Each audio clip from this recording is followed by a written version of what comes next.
Ya,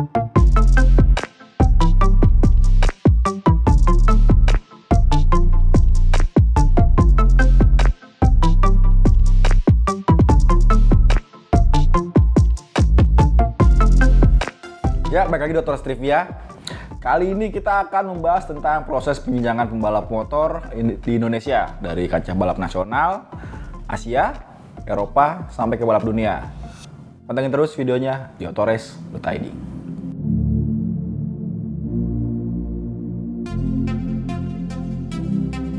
Ya, proses penjenjangan balap motor di Indonesia itu paling terkenal melalui dua pabrikan ternama di Indonesia, Yamaha dan Honda.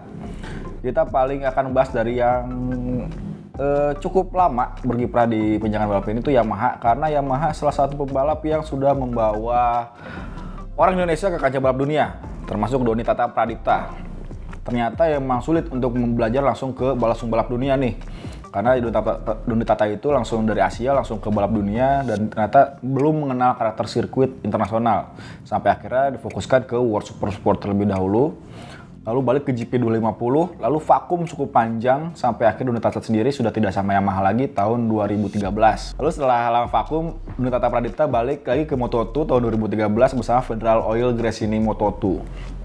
Lalu Yamaha ini siapa nih akhirnya pembalap yang setelah belajar dari Doni Tata Pradipta akhirnya belajar kembali mengevaluasi semua rangkaian pembibitannya, bagaimana cara membawa pembalap Indonesia ke kancah dunia, sampai akhirnya di tahun 2015 itu ada kelas namanya Asia Production 250. Motornya menggunakan Yamaha R25 dan ternyata ini jadi pembuka jalan yang besar bagi Yamaha untuk membawa pembalap Indonesia ke kancah internasional lebih tinggi lagi.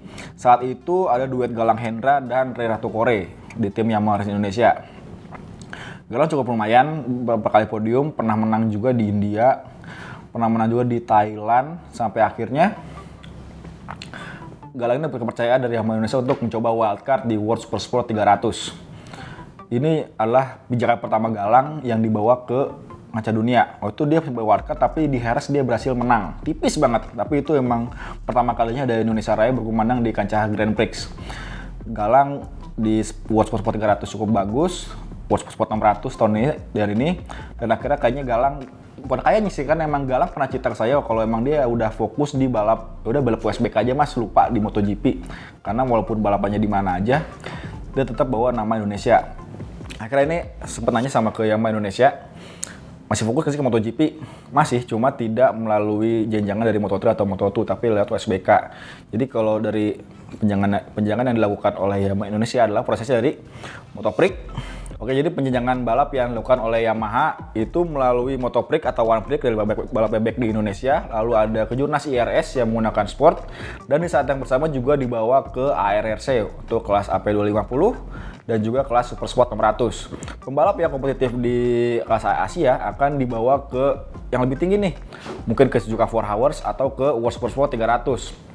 Sampai saat ini penerusnya Galang adalah M. Fairozi, karena Fairozi sudah pernah kali wildcard juga di World Sport 300 Qatar, pernah juga di Suzuka 4 Hours di Jepang, dan sekarang memang sedang di kelas Super Sport 600 RRC. Cuma karena pandemi sejak 2020 jadi belum kelihatan banget kiprahnya Fairoz di kelas Super Sport 600. Walaupun hasil lumayan. Itu adalah proses penjenjangan yang dilakukan oleh Yamaha. Sedangkan yang dilakukan oleh Honda ini lebih kompleks. Banyak yang menilai proses penjenjangan Honda ini merupakan jalan tol tapi jalur lambat. Karena emang tujuannya pasti ke Moto3, ke World Grand Prix, cuma jalannya lambat banget. Karena pembalap Indonesia yang dicari oleh Honda itu dari umur 12 tahun sudah dibawa ke Astra Honda Racing School menggunakan motor Honda NSF 100. Pembalap ini belajar selama setahun penuh.